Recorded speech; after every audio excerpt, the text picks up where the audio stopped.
Kenapa kita tak mampu nak lalui dalam hidup kita ujian yang banyak ini? Jawabnya kerana payahnya kita nak syukur. Payahnya dalam hidup kita nak syukur. Bila kita payah nak syukur dalam hidup kita ni, lalu kita tak nampak kebesaran Allah. Yang ni yang jadi bahaya dalam hidup seorang. Bila kita nampak kehebatan segala benda yang ada ini, kerana kita tak nampak kerana Allah. Bila kita buat suatu benda kerana kita, tidak lagi kerana Allah, di waktu itu segala amal ibadah kita tidak diterima di sisi Allah. Yang ni yang jadi bahaya. Suatu dalam hidup kita, Allah ajar setiap benda yang kita buat kena sebut lillahi ta'ala. Lillahi ta'ala. سنخوض معاركنا معهم وسنمضي جموعا نردعهم ونعيد الحق المغتصب وبكل القوة ندفعهم وبكل القوة ندفعهم.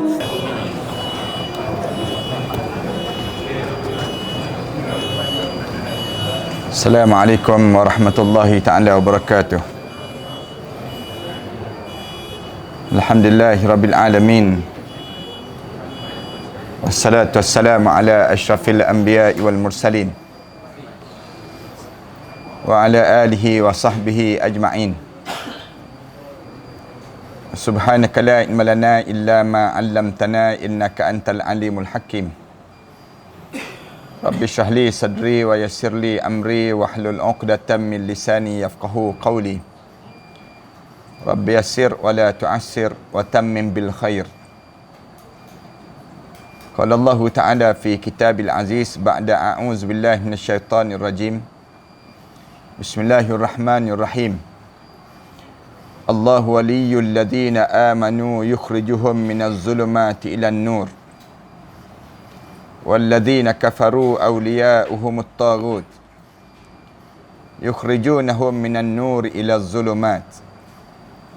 Ulaika ashabun nari hum fiha khalidun. Allah lah yang menjadi pelindung bagi orang yang mukmin kepada Allah, yang telah mengeluarkan manusia daripada kegelapan kepada cahaya. Manakala orang kafir pula, walladzina kafaru awliya'uhumut taghut, melindungi perjalanan hidup kamu supaya kamu hidup menjadi melampau. Yukhrijunahum minan nur ila zulumat, mereka mengeluarkan orang-orang mukmin itu daripada kegelapan, daripada cahaya kepada kegelapan pula. Ulaika ashabun nar, mereka itulah di kalangan orang-orang yang ahli neraka Allah. Hum fiha khalidun, kekallah mereka dalam neraka itu sampai bila-bila dalam hidupnya. Surah Al-Baqarah ayat yang ke 257. Tuan-tuan, ayat yang kita baca ni merupakan ayat sesuai dengan tajuk kita malam ini. Keluar daripada gelap kepada cahaya dipanggil. Saya sengaja sepatutnya di awal-awal tadi saya bercadang untuk cerita tentang mengenai bagaimana perjalanan hidup kita untuk sampai ke syurga Allah. Tapi oleh kerana dah sampai-sampai gelap, lalu saya baca ayat inilah. Ayat yang sesuai yang Allah jadikan untuk kita renungi bersama. Sementara kita perhati betul-betul pada diri kita ini, setelah mana kita diberi peluang oleh Allah Subhanahu Wa Taala dengan satu nikmat yang besar yang Allah bagi pada kita, ialah nikmat yang disebut dengan Islam ini. Nikmat, kalau kita kira dalam hidup kita ini banyak nikmat. Allah sebut dalam Quran, banyaknya nikmat yang Allah bagi pada kamu ni manusia sehingga kamu tak terkira nikmat. Wa in ta'uddu nikmatallahi la tuhsuha. Kalau kamu nak bilang nikmat Allah, nescaya tak terbilang nikmat-nikmat yang Allah telah bagi pada kamu. Cuma alim ulama' dia bincang, nikmat apa sebenarnya yang kita dapat sekarang ini. Sehingga kan Allah pesan pada kita supaya kita ni hidup dalam keadaan yang sentiasa mensyukuri nikmat Allah. Tiap-tiap kali mana kita mula solat, kita mulakan dengan kalimah Alhamdulillah. syukur kepada Allah.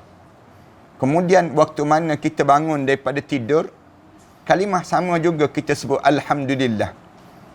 Waktu mana kita nak masuk dalam syurga nanti pun, bila kita pijak je kaki kita mula melangkah masuk dalam syurga Allah, lalu mulut kita akan sebut wa qalul hamdulillahilladzi hadana lihaza.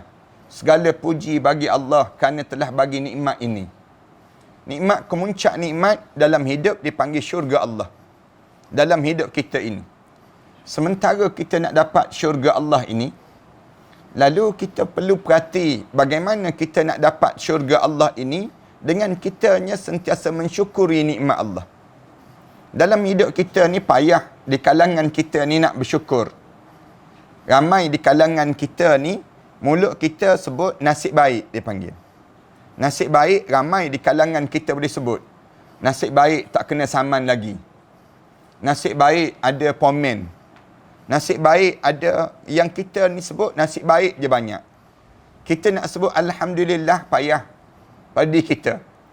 Cuba para hadirin sekalian perhati pada kita. Ramai mana di kalangan kita bila kita keluar daripada bilik air, ada kita nak sebut Alhamdulillah. Jarang kita nak sebut. Ramai mana yang keluar bilik air, tepuk perut je. Fuh, lega-lega disebut. Dia rasa nikmat dia ialah nikmat yang tak patut disyukuri. Sebab itulah Allah Subhanahu Wa Taala sebut wa qalilum min ibadiyas syakur. Sikit sangat di kalangan hamba-Ku ni nak bersyukur. Kerana tak syukur inilah yang menyebabkan kita ni sukar untuk kita dapat nikmat Allah. Nikmat-nikmat yang lain. Para hadirin sekalian perhati dalam hidup kita ni, kerana kita ni kufur lah yang menyebabkan kita ni semakin kurang yang disebut dengan rezeki dalam hidup. Kerana kufur lah yang menyebabkan kita ni menjadi jauh dengan Allah. Kenapa dalam hidup kita ni jadi demikian? Banyak ujian-ujian yang kita tak mampu nak lalui. Kenapa kita tak mampu nak lalui dalam hidup kita ujian yang banyak ini? Jawabnya kerana payahnya kita nak syukur. Payahnya dalam hidup kita nak syukur. Bila kita payah nak syukur dalam hidup kita ni, lalu kita tak nampak kebesaran Allah. Yang ni yang jadi bahaya dalam hidup seorang. Bila kita nampak kehebatan segala benda yang ada ini kerana kita tak nampak kerana Allah. Bila kita buat suatu benda kerana kita, tidak lagi kerana Allah, di waktu itu segala amal ibadah kita tidak diterima di sisi Allah. Yang ni yang jadi bahaya. Sebab tu dalam hidup kita Allah ajar setiap benda yang kita buat kena sebut lillahi ta'ala. Lillahi ta'ala. Sebab tu mula-mula kita solat saja, mulut kita sebut terus inna salati wa nusuki wa mahyaya wa mamati lillahi rabbil alamin. Mulut kita ni diajar supaya sebut demikian. Sembahyangku, solat aku, amal ibadah aku, hidup aku, mati aku, semuanya kerana Allah. Kerana Allah ni menyebabkan timbulnya perasaan kita ni jadi redha. Redha dengan setiap apa yang Allah bagi pada kita. Kita akan rasa nikmat pada diri kita ni. Bila kita dapat nikmat redha ini, para hadirin sekalian tahu tak, benda apa yang paling utama dalam hidup kita? Bila kesan daripada kita ni sentiasa syukur dalam hidup, dia akan menjadikan diri kita ni jadi redha. Redha ni benda yang paling nak kita dalam hidup. Saya nak sebut sikit pada para hadirin sekalian. Dalam hidup kita ni ada nikmat-nikmat yang sedang Allah bagi pada kita. Nikmat-nikmat yang Allah bagi pada kita ni, nikmat-nikmat yang besar. Nikmat yang kita paling kita nak dalam hidup kita ni, kemuncak dipanggil radhiyallahu anhum wa radu'an. Ni nikmat kemuncak dipanggil. Alim ulama dia bincang dalam bab ini. Saya nak sebut sikit ilmu tasawuf, senang ceritanya. Malam ni biasa saya bercakap tentang mengenai yang disebut dengan cerita-cerita hal kematian. Tapi malam ni saya nak sebut sikit rentetan daripada keadaan yang kita lalui tadi. Yang suasana kita belajar tadi. Lama kita duduk di antara maghrib sampai ke masa ni, sampai ke isyak. Allah sedang tarbiyah kita dengan gelap seketika. Gelap ni bukannya, walaupun kita dalam gelap, jangan kita nampak bahawa kita ni rugi kita datang malam ni. Kerana kita tak dapat yang disebut dengan tak dapat mendengar kuliah dan seumpamanya. Tak. Sebenarnya Boleh jadi sepanjang daripada kita duduk tadi, sampailah waktu isyak ini, yang masuk waktu ini, Allah sedang mendidik kita dengan satu ilmu yang diam saja. Allah nak suruh kita belajar. Belajar apa dia? Belajar mensyukuri nikmat. Nikmat apa dia? Dalam hidup kita yang besar, yang Allah sedang nak ajar pada kita. Nikmat daripada gelap kepada cahaya. Nikmat daripada gelap kepada cahaya ini nikmat yang Allah bagi pada diri seseorang. Kenapa Allah sebut daripada gelap kepada cahaya? Sampai Allah Subhanahu wa taala sebut Allahu waliyul ladzina amanu yukhrijuhum minaz zulumati ilan nur. Allah lah yang melindungi kamu. Sehingga kan Allah mengeluarkan kamu daripada satu suasana gelap kepada suasana cahaya dalam hidup kamu. Suasana gelap ni apa dia? Pernah dalam hidup kita ini tidak dapat nikmat. Nikmat apa yang Allah bagi pada kita ni? Nikmat yang patut kita sentiasa sebut dan kita sentiasa syukur. Ulama sebut nikmat yang pertama yang perlu kita rasa syukur dalam hidup kita ini ialah nikmat ijad dan nikmat imdad. Nikmat ijad dan nikmat imdad ni nikmat apa dia? Kita akan tanya lagi. Nikmat ijad ni nikmat apa dia, Ustaz? Alim ulama jawab, nikmat ijad maksudnya nikmat Allah jadikan kita ni manusia. Nikmat. Jadi manusia ni nikmat. Alhamdulillah, aku jadi manusia. Banyak-banyak makhluk yang Allah ciptakan atas muka bumi ni, Allah pilih kita jadi manusia. Nikmat kan? Buatnya kita jadi Doraemon. Naya kita. Buatnya kita ni jadi apa dia? Kita ni jadi batu-batan, kayu-kayan. Allah pilih dalam banyak-banyak kejadian yang Allah jadi atas muka bumi ni, Allah pilih kita jadi manusia. Jadi manusia ni nikmat ijad dipanggil. Nikmat ijad ni nikmat yang pertama yang kita dapat. Sebab tu kita jangan rasa kufur terhadap nikmat ini. Allah jadikan kita manusia. Jangan kita rasa, sehingga daripada sinilah Allah larang daripada mengubah kejadian yang Allah ciptakan pada manusia. Allah larang, jangan kamu, dah aku jadikan kamu lelaki kan, kamu jangan berpura-pura nak menjadi betina pula dalam hidup kamu.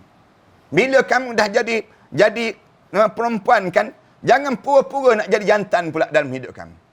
Jangan kamu jadi demikian dalam hidup kamu.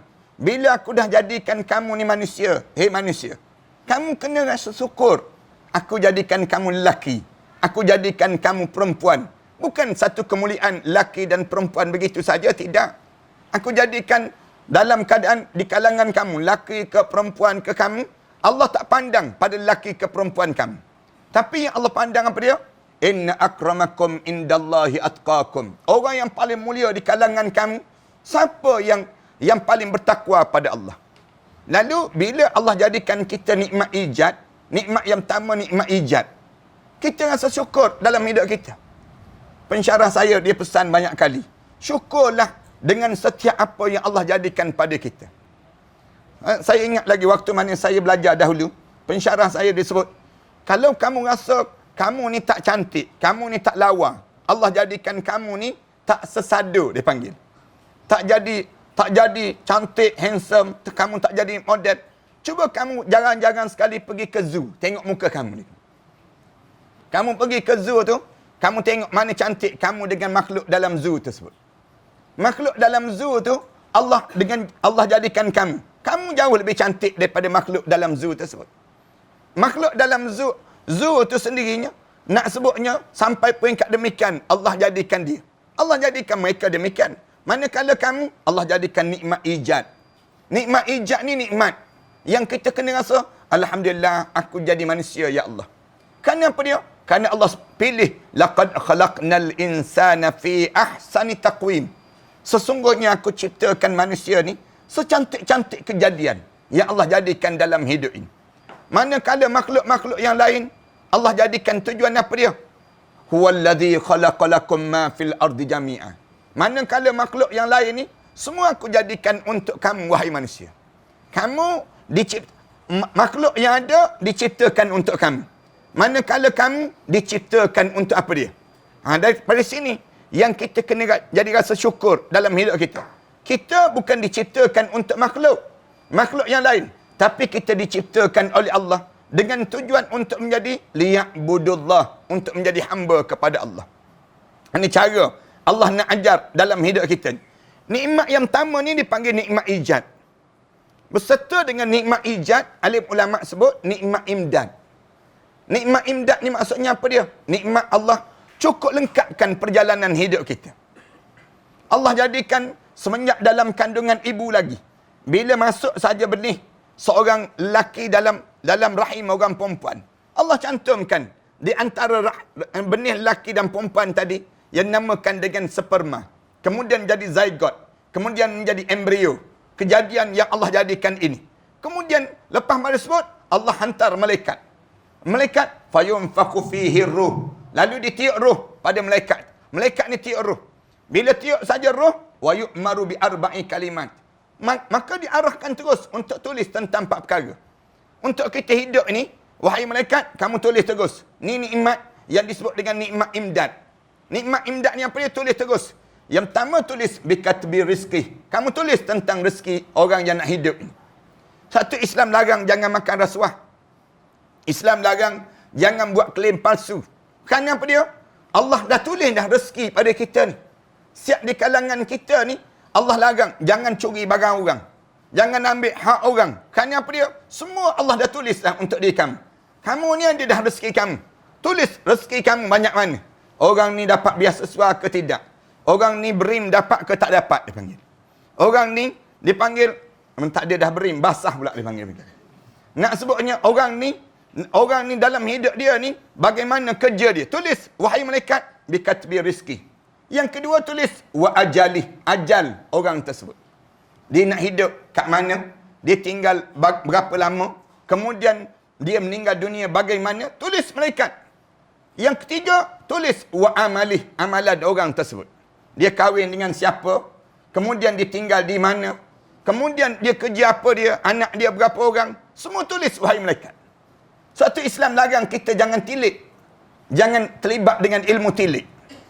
Islam larang, siapa yang berjumpa dengan tukang tilik, siapa-siapa yang datang berjumpa dengan tukang tilik, faqad kafara bima unzila ala Muhammad. Rasulullah sallallahu alaihi wasallam sebut, dia telah kufur terhadap apa yang dibawa oleh Nabi Muhammad sallallahu alaihi wasallam. Kita dilarangkan ilmu tilik. Tilik ni dilarang. Belajar tarik lalat dilarang. Belajar tentang apa dia tarikh lahir, konon-kononnya nak cam tarikh lahir. Dilarang dalam Islam. Islam larang. Dulu-dulu kan kita ni kan kawan-kawan kita ni suka sangat kan tekan kat sini. Tekan kat sini keluar 2 biji. 2 orang anak lah tu dia sebut. Kemudian tekan lagi kat sini. Keluar lagi 2 biji. 2 lagi dia sebut. 2, 4. Sekarang berapa orang? 16 orang anak dia. Tak sama pun dengan yang ditilik. Kawan-kawan kita dulu suka sangat ni pegang tangan. Telapak tangan kita ni. Tunjuk telapak tangan kita ni. Tengok M. M miskin itu dia sebut. Bukan indera mahkota, tidak dia panggil. Tapi nak sebutnya M miskin. Kita ni tengok bilalah nak berubah jadi K. Jadi kaya pula. Dalam hidup kita ni, Islam larang. Jangan. Kerana apa dia? Nikmat dalam hidup kamu ni, aku dah tulis untuk diri kamu. Rezeki kamu banyak mana. Sebab tu Islam larang. Jangan makan rasuah. Jangan menipu. Jangan ambil hak orang. Jangan ni. Banyak benda. Kerana apa dia? Tulis. Yang pertama, tulis yang disebut dengan ajal seorang. Kemudian tulis rezeki dia. Kemudian ajal dia. Kemudian amalan dia. Kemudian yang keempat, tulis malaikat. Yang disebut apa dia? Tulis sama ada dia di kalangan ahli syurga ataupun di kalangan ahli neraka.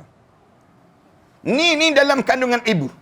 Semenjak daripada kandungan ibu, ibu kita mengandung cukup 4 bulan 10 hari, lalu tiup roh terus. Tiup roh. Ayu'maru bi arba'i kalimat. Tiup 4 bulan 10 hari tu start daripada situ tu, dah tulis dah untuk diri kita. Ni dipanggil nikmat ijad dan nikmat imdad. Nikmat yang kedua yang besar, alim ulama sebut apa dia? Nikmat nak suruh kita ni sentiasa syukur. Supaya kita dapat apa dia? Dapat syurga Allah dalam hidup. Kalau kamu tak syukur, nanti kamu tak akan dapat syurga Allah dalam hidup pada diri kamu. Allah dia nak suruh kita ni, hidup ni biar nampak jalan. Hidup ni bukan untuk di dunia, tidak. Tetapi hidup ni untuk apa dia? Untuk sampai ke akhirat Allah. Macam mana nak suruh sampai ke akhirat Allah dalam hidup ni? Salah satunya, kamu nampak jalan hidup kamu ni. Nikmat-nikmat yang aku bagi pada kamu, nak suruh kamu syukuri pada diri kamu. Nikmat apa lagi yang besar? Nikmat yang kedua, wa Allahu waliyul ladzina amanu yukhrijuhum minaz zulumati ilan nur. Keluarkan manusia ni Daripada gelap kepada cahaya. Gelap kepada cahaya ni apa dia? Daripada kita ni dalam keadaan tak beriman, kepada beriman kepada Allah. Mudah ke para hadirin sekalian nak jadi orang yang beriman pada Allah? Tak mudah. Tak mudah para hadirin sekalian. Nak jadi orang yang benar-benar berkeyakinan dengan Islam. Ramai di kalangan kita ni orang Islam. Boleh masuk Islam. Nak masuk Islam tu pun payah. Para hadirin sekalian tengok berapa ramai manusia yang datang di negara kita ni. Dahulu kan orang Cina, orang India, misal contohnya. Orang Melayu kita ni sendiri. Bila kita cerita tentang Islam, ramai mana orang menolak tentang Islam. Tak nak. Ada yang terima Islam. Dia terima Islam daripada baka, keturunan. Terima Islam daripada keturunan. Bila dia dah sampai satu peringkat, kita kata, jom kita ikut segala yang disyariatkan oleh Allah dalam hidup ini. Dia tolak terus. Dia kata tak boleh. Kalau kita ikut semua ajaran Islam, kita akan menjadi umat yang tertinggal. Kalau kita ikut Islam, susah kita. Tak berkeyakinan. Tak ada iman. Ramai mana orang Islam yang tak tutup aurat? Ramai mana orang Islam yang berjudi? Dia ada Islam, tapi dia hilang iman. Hilang iman. Nikmat yang besar yang Allah bagi pada kita ialah Allah keluarkan kita daripada tak yakin kepada yakin pada Islam. Ini satu nikmat. Nikmat dalam hidup kita. Sebab tu Allah kata, Allahu waliyul ladina amanu yukhrijuhum minaz zulumati ilan nur. Allah lah yang melindungi kamu daripada kamu dalam keadaan gelap kepada cahaya. Kerana nak bagi Islam ni, Allah pilih-pilih orang. Contoh manusia yang Allah tak nak bagi Islam dalam hidup ni. Para hadirin sekalian, ingat ke mudah ke kita dapat Islam? Tak mudah para hadirin sekalian. Contoh manusia yang Allah tak bagi, walaupun patutnya dia dapat, tiba-tiba dia tak dapat. Siapa dia? Abu Talib. Abu Talib tu bapa saudara Rasulullah sallallahu alaihi wasallam. Dekat dengan Rasulullah. Tuan-tuan baca dalam sejarah hidup Rasulullah. Membesar dalam waktu mana lepas pada umur 8 tahun tu tinggal dengan Abu Talib. Bila tinggal dengan Abu Talib tu, membesar dengan Abu Talib. Sejarah hidup Rasulullah sallallahu alaihi wasallam. Bila dah sampai peringkat satu ketika jadi nabi dan juga rasul. Nak kahwin Abu Talib yang bawa. Abu Talib yang bawa pinangan untuk berkahwin dengan Khadijah binti Khuwailid. Bila dah jadi nabi dan juga rasul. Bila jadi nabi dan juga rasul, saat mana jadi nabi dan juga rasul, sebar Islam.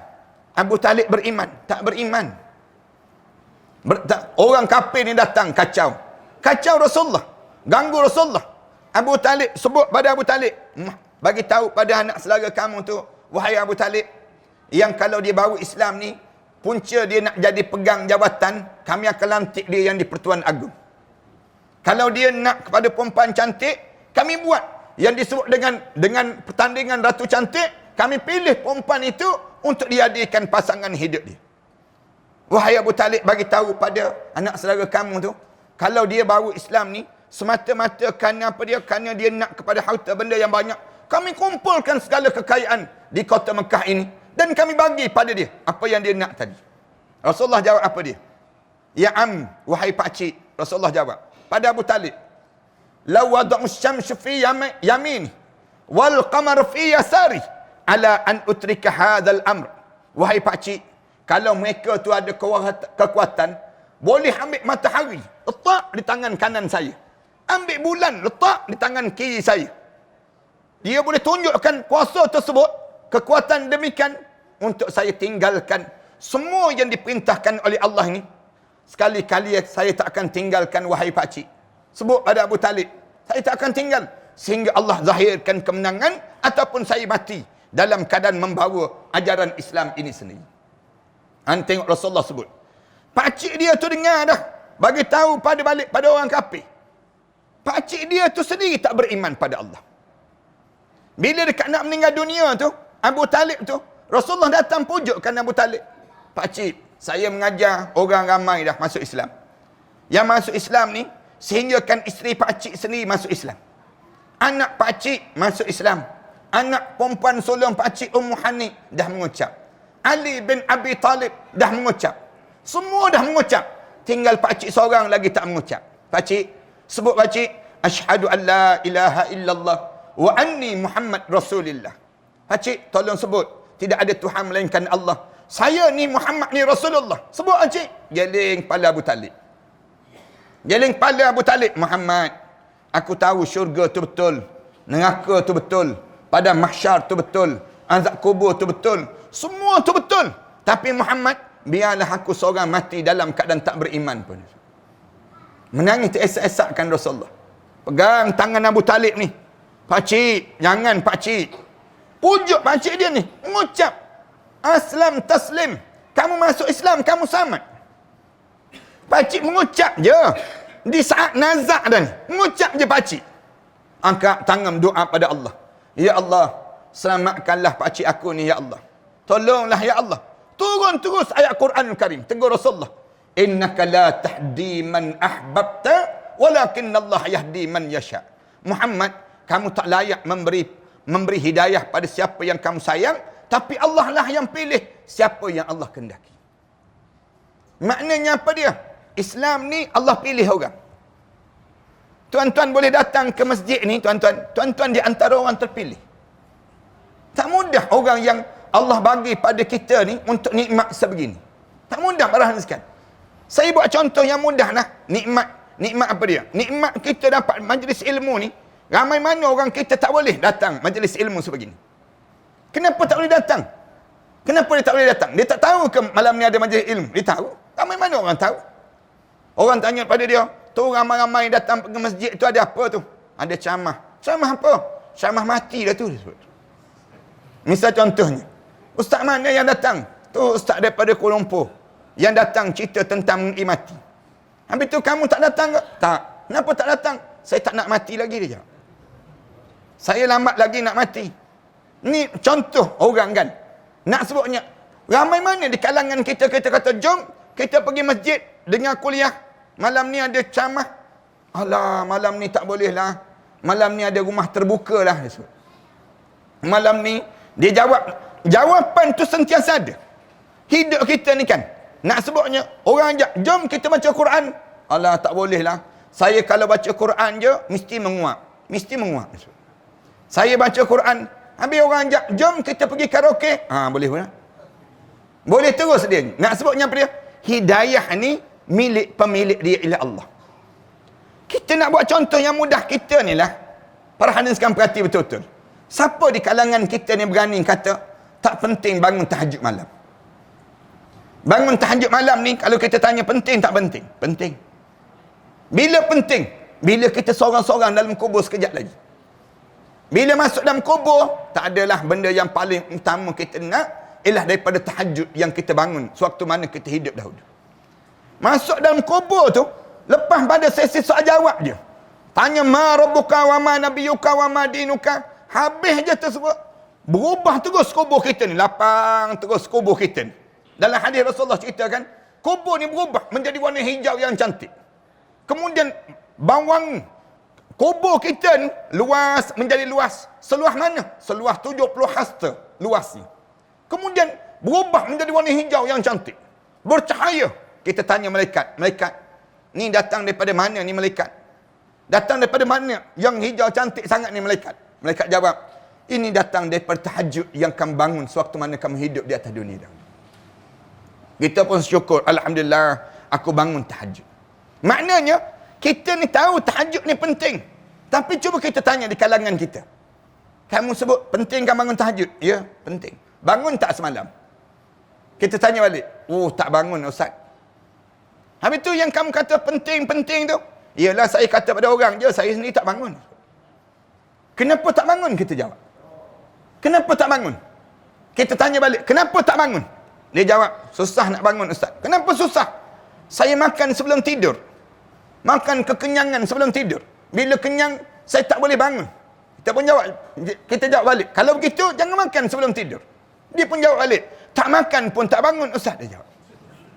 Makan lagi tak bangun. Kita nak tanya, kenapa jadi demikian? Tak kunci jam ke? Kita tanya, tak kunci jam ke? Kunci jam. Habis tu kenapa tak bangun? Jam je bangun, saya tak bangun ustaz. Kita tanya balik, kenapa sebenarnya? Tekan lagi. Sebab apa tak bangun ni? Dia jawab, susah sangatlah nak jawab ustaz. Sebenarnya begini je lah ustaz. Saya ni memang sejak berketurunan tak bangun-bangun dia sebut. Bukan saya je tak bangun. Memang keturunan saya je ni tak bangun. Dia pun, kita tanya balik pada dia. Kita tanya balik. Kalau begitu, kalau kamu bangun, kamu solat tak tahajud? Ya, kalau saya bangun, saya solat, Ustaz. Dia sebut. Kita tanya balik pada dia. Habis itu kita tanya balik. Duha. Duha tu kan sedang waktu mana kamu sedang bangun kan? Kamu solat tak? Tak solat juga. Menandakan apa dia? Menandakan kamu tak diberi hidayah oleh Allah. Hidayah maksudnya bimbingan Allah. Dalam hidup kita ni, nikmat yang besar yang Allah bagi pada kita dalam hidup ini, nikmat lepas pada nikmat ijad dan nikmat imdad, nikmat iman dan Islam. Semua orang dapat ke nikmat ini? Tak semua dapat. Keluar daripada kegelapan kepada cahaya. Daripada tak kenal cara hidup sampai kenal cara hidup. Kenapa yang penting sangat nikmat iman dan Islam ni dalam hidup kita ni? Ulama-ulama jawab, kerana nak ajar pada kita bahawa hidup ini bukan untuk di dunia. Tetapi hidup ini, perjalanan hidup kita yang sebenarnya bukan di sini. Perjalanan kita untuk di sana nanti. Kalau kamu tidak ada Islam, kamu akan jadi, hidup kamu berkejaran untuk dunia je tiap-tiap hari. Turun pagi, balik gelap. Turun pagi, balik gelap. Kamu tak ada beza di antara kamu orang Islam dengan orang yang bukan Islam. Orang bukan Islam tak semayang, kamu tak semayang juga. Orang bukan Islam hanya makan minum, kamu makan minum juga. Kamu, apa beza kamu dengan mereka? Islam dia nak suruh beza dalam hidup ni, Allah bagi agama. Bila Allah bagi agama dalam hidup, memuliakan jalan hidup. Nak suruh hidup ini bukan untuk dunia, tetapi hidup ini mesti dapat akhirat. Untuk apa rumah besar di dunia?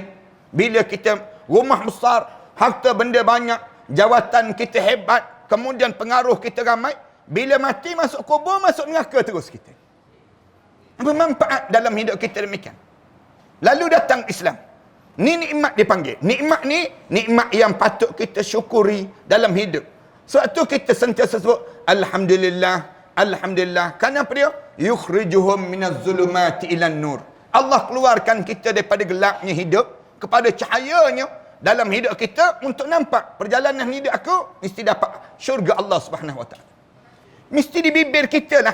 Saya nak sebut pada tuan-tuan, tiap-tiap hari ni di bibir kita je sebut, saya nak syurga. Allahumma inna nas'alukal jannah. Rasulullah ajar pada kita baca doa. Allahumma inna nas'alukal jannah. Ya Allah, saya nak minta syurga je ya Allah. Dalam hidup ini, di bibir kita ni minta dan minta, naknya kepada syurga Allah. Biar kita nampak matlamat hidup bukan nak rumah besar. Matlamat hidup bukan nak jawatan yang hebat. Matlamat hidup bukan nak yang ni, tapi matlamat hidup aku mesti dapat syurga Allah dalam hidup aku. Nak dapat syurga macam mana dalam hidup ni kalau kita tidak bersama dengan Islam? Nikmatnya Islam ini, tuan-tuan jangan sebut sebagaimana yang disebut oleh orang akhir zaman ni, anak-anak muda zaman sekarang ni, dia kata, kamu ingat ke syurga tu kamu yang jaga nak kunci ke? Dia sebut sikit-sikit syurga, sikit-sikit syurga. Ada anak-anak muda kita sekarang kan dia kata, jangan senang-senang nak syurgakan orang, nak nerakakan orang. Bukan kamu pemiliknya. Tak, kita jawab. Allah ajar dalam hidup kita ni, syurga ni menjadi matlamat dalam hidup seseorang mukmin. Biar kita sentiasa sebut. Kita sebut batas-batas iman. Jangan kamu sebut macam ni. Bila kamu sebut macam ni, boleh jatuh kufur kamu.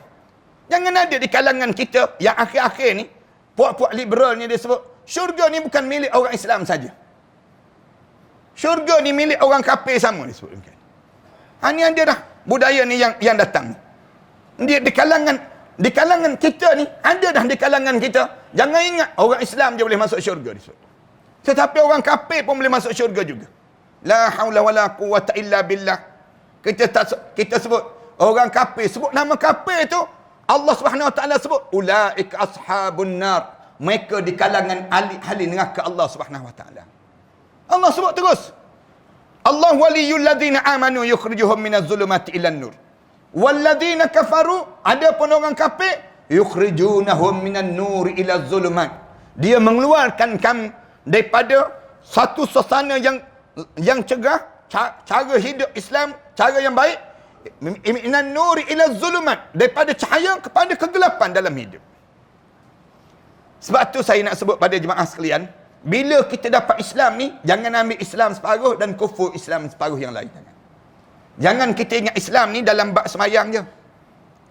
Jangan ingat Islam ni dalam bab puasa, dalam bab haji, bab itu saja tidak. Islam ni dalam ekonomi ada Islam, dalam politik ada Islam, dalam sosial ada Islam, dalam kehidupan kita segala segenap segi dalam hidup kita semuanya dengan Islam. Jangan kita nampak Islam ni pada juzuk-juzuk tertentu saja, jangan. Tetapi semua benda yang kita buat semuanya lillah, lillah, lillah dalam hidup. Dan kita rasa bangga, alhamdulillah aku diberi nikmat ini. Nikmat apa dia? Nikmat iman dan Islam. Ini nikmat yang kedua. Nikmat yang ketiga, alim ulama sebut nikmat yang Allah bagi pada kita, nikmat apa dia? Nikmat yang namakan dengan nikmat faqih dalam beragama. Nikmat faqih dalam beragama ni nikmat. Rasulullah sallallahu alaihi wasallam sebut, "Man yuridillahu bihi khairan yufaqihu fid din." Mana-mana orang yang Allah nak bagi pada dia syurga, Allah faqihkan dia dalam agama. Faqih dalam agama ni maksudnya apa dia? Faqih dalam agama ni, alim ulama sebut, faqih dalam agama ni berdasar pada hadis yang satu lagi. Rasulullah sebut apa dia? Kun aliman, hiduplah kamu ni orang yang mengajar orang. Au muta'alliman, hidup yang belajar dengan orang. Au sami'an, sibuk mendengar orang mengajar dan orang berkuliah dalam hidup kamu. Wala takur rabi'an, jangan jadi golongan keempat. Rasulullah pesan terus, hidup ni dalam hidup kamu, kalau kamu nak rasa nikmat dalam hidup kamu, nikmat kamu hidup sentiasa belajar, mengajar, belajar dan mendengar. Wala takur rabi'an, jangan jadi golongan keempat. Golongan keempat apa dia? Yang dianya mengajar tidak, belajar tidak, mendengar tidak, fatuhlik, sebangsa-bangsa hidup dalam hidup kamu. Secelaka-celaka dalam hidup. Hidup mengajar pun tidak, belajar pun tidak, mendengar pun tidak. Habis tu kamu ni hidup untuk apa? Dalam hidup kamu. Kita tanya, nak belajar apa ustaz? Kita tanya balik, nak belajar apa ustaz? Yang pertama belajar Al-Quran. Belajar Al-Quran. Ramai di kalangan kita ni tak ada Al-Quran. Saya sebut banyak kali di mana-mana pun. Kalau kalian tak boleh baca Quran, kalian pastikan umur kalian panjang-panjang dan tak mati-mati. Jangan kita mati. Tuan-tuan, kalau tuan-tuan tak boleh baca Quran, pastikan umur tuan-tuan panjang-panjang dan tak mati-mati, tuan-tuan. Kalau tuan-tuan mati, di saat mana tuan-tuan tak boleh baca Quran, tuan-tuan masuk dah saja dalam kubur, confirm tak lepas menghadap depan Allah. Tak lepas tuan-tuan. Tak percaya cuba try mati, tak percaya. Nak tengok lepas ke tak lepas. Masuk dalam kubur, malaikat tanya terus. Quran boleh baca Quran? Quran boleh baca? Tak boleh ya. Tak boleh malaikat. Quran tak boleh baca? Tak boleh. WhatsApp boleh dia jawab. WhatsApp boleh baca, Quran tak boleh baca. Tak boleh baca Quran ni satu kecelakaan dalam kehidupan. Bila masuk Syawal ni, kalau tuan-tuan tak boleh baca Quran lagi, tuan-tuan datang jumpa dengan AJK Masjid. Bagi tahu pada tu AJK Masjid, tuan, saya tak boleh baca Quran. Tolong bantu saya tuan. Tolong bantu saya. Saya tak boleh baca Quran. Dia nak sebutnya tak boleh baca Quran. AJK Masjid pula, jangan pula jawab pula, sebenarnya saya pun tak boleh baca juga, katanya. Jangan jawab demikian, buat malu company kita. Biar kita sebut, siapa yang tak boleh baca Quran, tiap-tiap hari Jumaat itu istihar terus. Ahli qaryah di kawasan ini, mana-mana yang tak boleh baca Quran, tolong daftar dengan AJK Masjid. Ahli qaryah yang dah boleh baca Quran, tolong daftar. Ketemukan mereka yang boleh dan tak boleh ni sendiri. Bila dah ketemu pun tak boleh juga. Saya ustaz dah berjumpa dah dengan tok guru, belajar banyak dah, tapi tak boleh juga. Kenapa tak boleh? Saya ni benak sikit disebut. Kenapa benak? Makan semut banyak sangat dulu disebut. Bukan semut je, dengan kengga-kengga pun saya makan disebut. Yang susah sungguh dia sebut demikian. Yang tak boleh juga, tak boleh juga tersebut, kalian jangan tertinggal daripada tulis semula Al-Quran. Tulis Al-Quran. Yang tak boleh baca Quran, tolong tulis Al-Quran. Tekap Al-Quran tu. Ambil Al-Quran tu, tekap balik tulisan-tulisan Al-Quran sebelum kita menghadap di hadapan Allah. Biar ada sebuah Al-Quran tulisan tangan kita. Kerana dosa yang sedang dialami oleh masyarakat kita ni, dua ni lah. Dosa mulut dan dosa tangan. Dosa mulut dan dosa tangan. Tak nak belajar Al-Quran, dan tak nak tulis kembali Al-Quran kali. Dosa kita dosa mulut, mencarut, memaki. Kita ni, mulut kita ni tak terhenti. Yang jenis demikian. Lagi tua, lagi suka bercakap tentang dunia. Lagi tua, lagi sibuk tanya siapa juara Gegar Waganza. Lagi kita berusia, lagi sibuk kita tentang dunia. Untuk apa kita nak sibuk tentang demikian? Sibukkan dalam hidup kita bercakap, bagaimana malam tama kita di barzah. Bagaimana kita saat mana kita dibangkitkan di akhirat nanti. Cuba tanya dalam hidup kita, bagaimana kita nak menghadap di hadapan Allah Subhanahu Wa Taala nanti. Sibuk kita tanya anak-anak kita, malam tama abah meninggal dunia, kamu nak ke bumi, jenazah abah dikubur mana? Umi, kalau Umi meninggal dunia, siapa yang nak mandikan jenazah Umi? Tanya anak-anak kita, ajar pada mereka tersebut.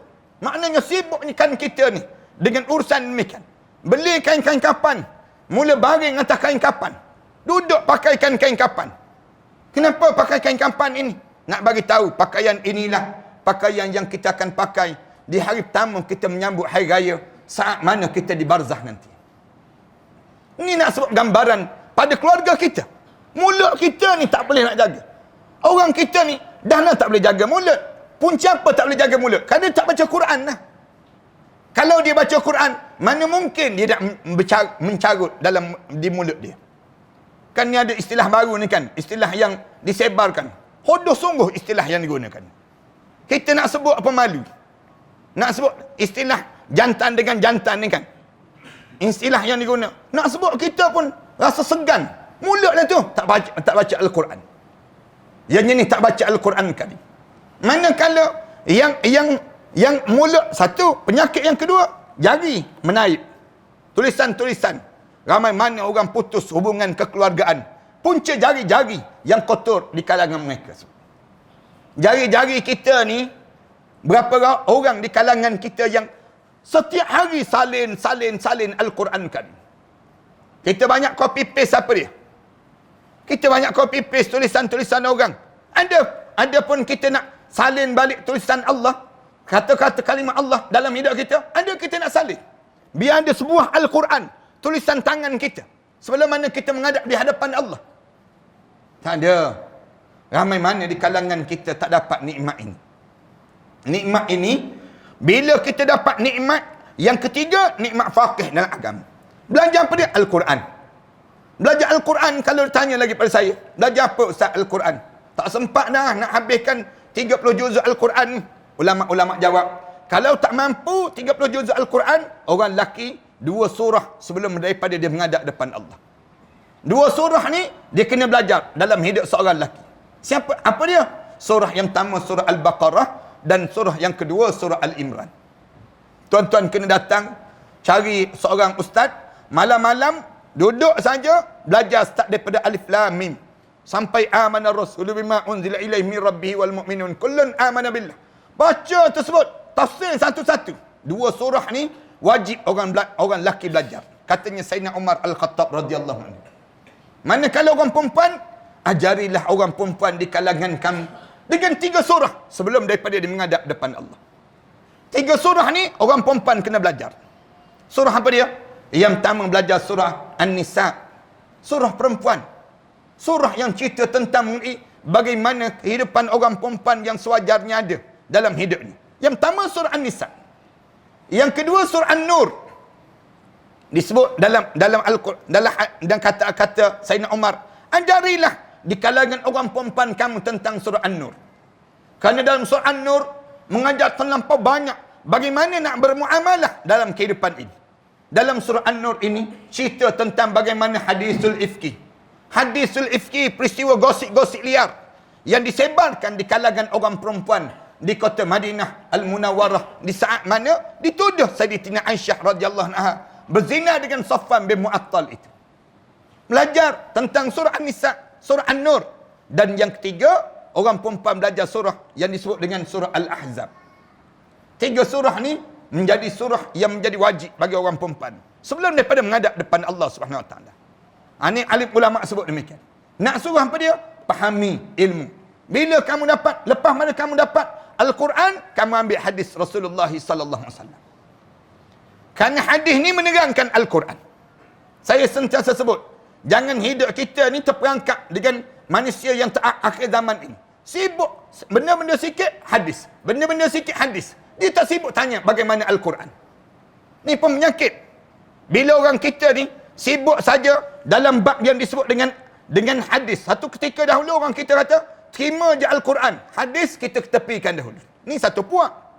Datang puak yang terakhir ni pula sibuk dengan hadis. Hadis ni sahih ke tak sahih? Hadis ni dhaif ataupun tidak? Hadis ni hadis yang bagaimana?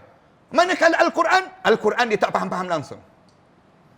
Sedangkan hadis mengajar tentang Al-Quran, menghurai terhadap Al-Quran kali. Ni pun ramai di kalangan kita terperangkap dengan perkara demikian. Islam diajar tak boleh pecah di antara Al-Quran dan hadis. Al-Quran diterangkan daripada hadis. Kalau ada orang kata, saya pakar hadis, kita tanya balik, kamu pakar hadis, kamu hafal ke Quran? Kamu faham ke Al-Quran? Dia jawab, tak faham. Tak faham bagaimana kamu boleh dianggap pakar hadis? Kamu kena faham Al-Quran terlebih dahulu. Kena ada Al-Quran terlebih dahulu, baru kamu dianggap boleh faham terhadap hadis Rasulullah. Ini langkah yang awal, dipanggil mudah. Nak suruh kita faham dalam konsep hidup kita ni. Hadis ni datang bila? Lepas pada Al-Quran.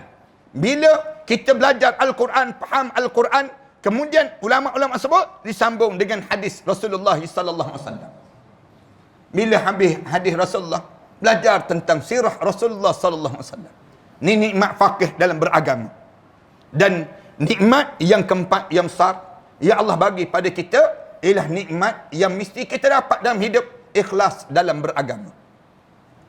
Nikmat ikhlas. Biar kita ni jadi ikhlas. Setiap benda yang kita buat kerana Allah, kerana Allah, kerana Allah. Susah nak jadi ikhlas ni para hadirin sekalian. Dalam hidup. Susah tak susah. Sehingga kan Allah turunkan surah Al-Ikhlas. Nak sebutnya susah nak jadi ikhlas. Sehingga kan Allah turunkan surah Al-Ikhlas. Allah turunkan surah Al-Ikhlas. Nak mengajar supaya kita tahu nilai surah Al-Ikhlas itu 1/3 Al-Quran. Sekali je kita baca surah Al-Ikhlas, sama dengan 1/3 Al-Quran.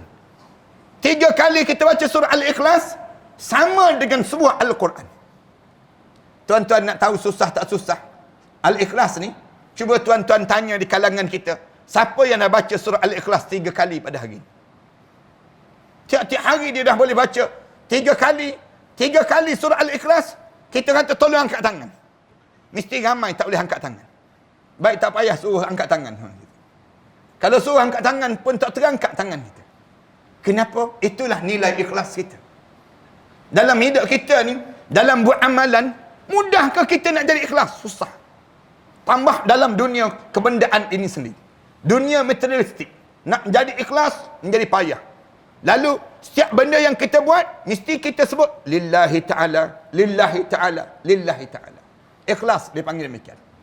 Dan nikmat yang terakhir, yang sedang kita tunggu-tunggu dalam hidup kita ini, ialah nikmat keredaan Allah. Radiyallahu anhum wa radu anhu. Allah redha pada kamu dan kamu redha dengan ketentuan Allah. Bila kita dapat nikmat ini, kita dengar dekat nak meninggal dunia, turun malaikat. Bila malaikat turun je, malaikat mula sebut, ya ayyatuhan nafsul mutmainnah, wahai jiwa yang tenang, irji'i ila rabbiki radiyatan mardiyah. Pulanglah jiwa-jiwa yang dalam keadaan Allah redha pada kamu dan kamu dengan penuh keredaan di sisi Allah. Fadkhuli fi ibadi, masuklah kamu di kalangan hamba-hambaku, wadkhuli jannati, masuklah kamu ke dalam syurgaku. Mudah-mudahan semua yang hadir malam ni di kalangan ahli syurga Allah Subhanahu wa taala. Allah jadikan kita di kalangan orang yang dapat menikmati ni. Nikmat keluar daripada kegelapan pada cahaya. Mudah-mudahan 45 minit ana bercakap ini dia akan memberi kebaikan pada kita lah. Ana rasa cukuplah. Tuan-tuan pun dah betul tulang belakang 3 kali dah ana tengok. Jadi mudah-mudahan Allah jadikan malam yang baik ini malam yang penuh dengan kebaikan, pengajaran pada kita dalam kita memahami bagaimana perjalanan hidup kita yang Allah keluarkan kita daripada gelap kepada cahaya. Ya Allah jadikan tajuk yang sesuai pada malam ini. Allah bagi peluang pada kita untuk kita belajar sedikit pada diri kita dan mudah-mudahan cahaya yang Allah bagi dalam hidup kita ni cahaya yang berterusan. Tuan-tuan tengok dalam Al-Quran banyak kali Allah sebut nur. Nurun ala nur. Nurun ala nur. Allah sebut demikian. Cahaya di atas cahaya. Rajin sikit baca surah An-Nur.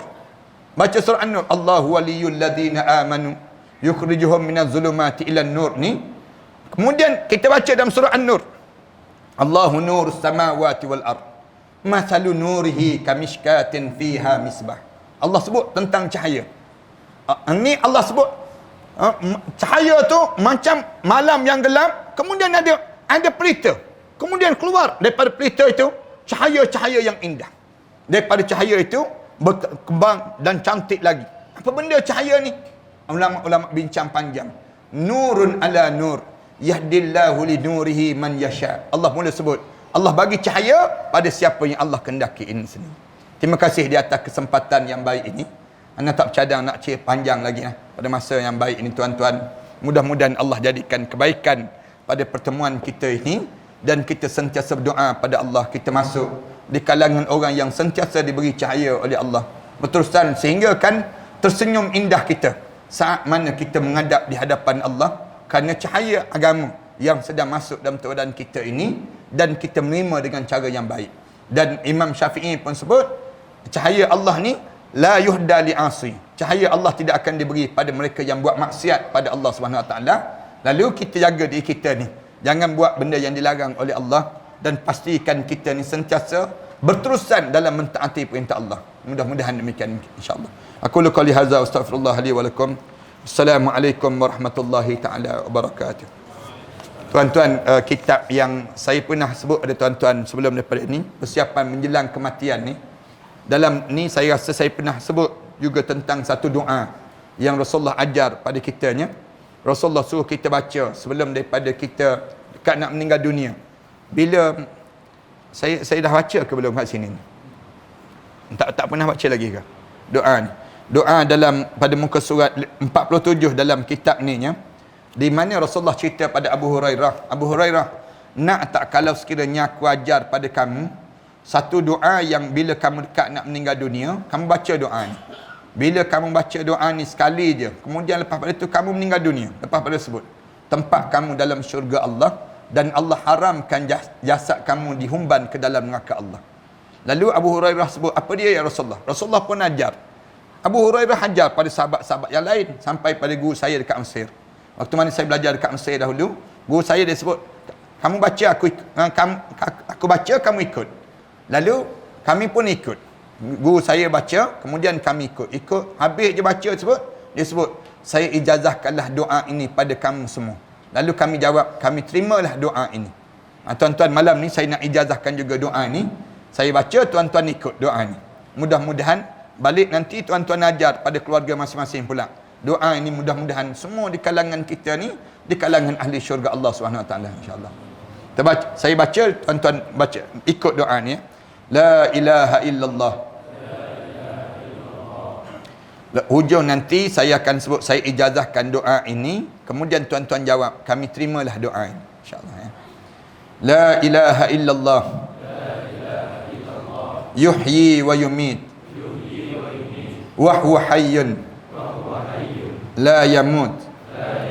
Wa subhanallah rabbil ibad wal bilad walhamdulillah hamdan katsiran tayyiban mubarakan fih ala kulli halin. Allahu akbar kabira kabiran kibriya Rabbina wa jalalatuhu wa qudratuhu bikulli makanin. Allahumma in kunta amrattani litaqbida ruhi fi awwali maradi hadha faj'al ruhi fi arwahi man sabaqat lahum minkal husna wa ba'idni minan nar kama ba'atta awliya'aka alladhina sabaqat lahum minkal husna. Amin ya rabbal alamin. Saya ijazahkanlah doa ini pada semua jemaah yang hadir pada malam ini. Selain daripada itu, jemaah sekalian, baru ni bulan Ramadan baru ni saya keluarkan satu lagi kitab, Ud'uni, doalah kamu kepada aku. Allah Subhanahu Wa Taala sebut demikian. Daripada kitab ni saya kumpulkan doa-doa dalam Al-Quran, start daripada surah Al-Fatihah sampai minal jinnati wan nas. Saya susun balik, tuan-tuan balik hafal lah doa-doa yang ada dalam Quran ni. Tuan-tuan baca tu jadi dua lah, dua pahala pada kita. Satu pahala baca Quran, satu lagi pahala baca doa. Dia panggil demikian. Dalam Al-Quran ni banyak doa-doa. Saya kumpulkan balik, susun balik, dan saya namakan kitab Ud'uni, berdoalah kamu padaku, yakni pada Allah Subhanahu Wa Taala.